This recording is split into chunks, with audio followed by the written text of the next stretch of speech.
জীবনে শিক্ষিত হওয়ার চেয়ে টাকাওয়ালা হওয়া বেশি জরুরি, কারণ শিক্ষিত লোকগুলোই টাকাওয়ালার কাছে বিক্রি হয়। লোভ মানুষকে অনেক নিচে নামিয়ে দেয়, আর অভাব মানুষকে অনেক কিছু শিখিয়ে দেয়।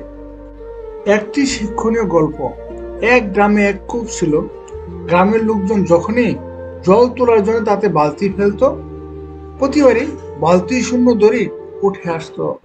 এমন অদ্ভুত কাণ্ড বারবার ঘটায় গ্রামে ছড়িয়ে পড়লো যে কূপে ভয়ঙ্কর এক ভূত বাস করে। কিন্তু এভাবে আর কতদিন চলে? তাদের জল সংগ্রহ করতে হবে, এর একটা ভিত করা দরকার। কিন্তু কূপে নামবে কে? কেউ সহজে রাজি হচ্ছে না। এমন সময় এক যুবক নামতে রাজি হলো। সে বলল, আমি কূপে নামবো, আমার কোমরে দড়ি বেঁধে নামিয়ে দিবেন।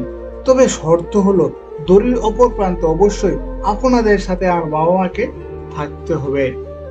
গ্রামের লোকজন তার শর্ত শুনে বেশ আশ্চর্য হলো। গ্রামে শক্তিশালী এত মানুষ থাকতে তার বাবা মাকে লাগবে কেন? প্রথমে তারা যুবককে বুঝাতে চেষ্টা করলো, কিন্তু বাবা মা বলল, নামিস না খোকা, ভূত পেতনি থাকলে থাকতেও পারে।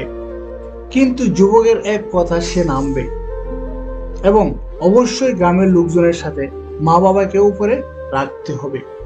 অবশেষে এই শর্তে সবাই রাজি হলো। সবাই মিলে যুবককে কুয়াতে নামিয়ে দিল। ভেতরে গিয়ে সে দেখলো কুয়ার মধ্যে একটা বানর পাশে গজিয়ে ওঠা গাছপালা লতার সাথে ঝুলে আছে।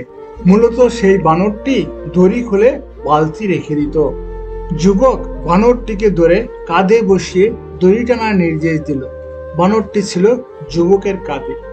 এজন্য স্বাভাবিকভাবে সর্বপ্রথম কুয়ার মধ্যে আবছা আলোয় ভূতের মতোই মনে হলো তার চেহারা।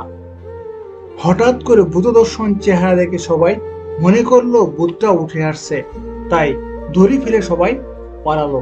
কিন্তু দুজন দড়ি ছাড়লো না। তার মা ও বাবা বহু কষ্টে ছেলেকে টেনে তুললো উপরে। ফলে তার ছেলে নিশ্চিত মৃত্যুর হাত থেকে বেঁচে গেল।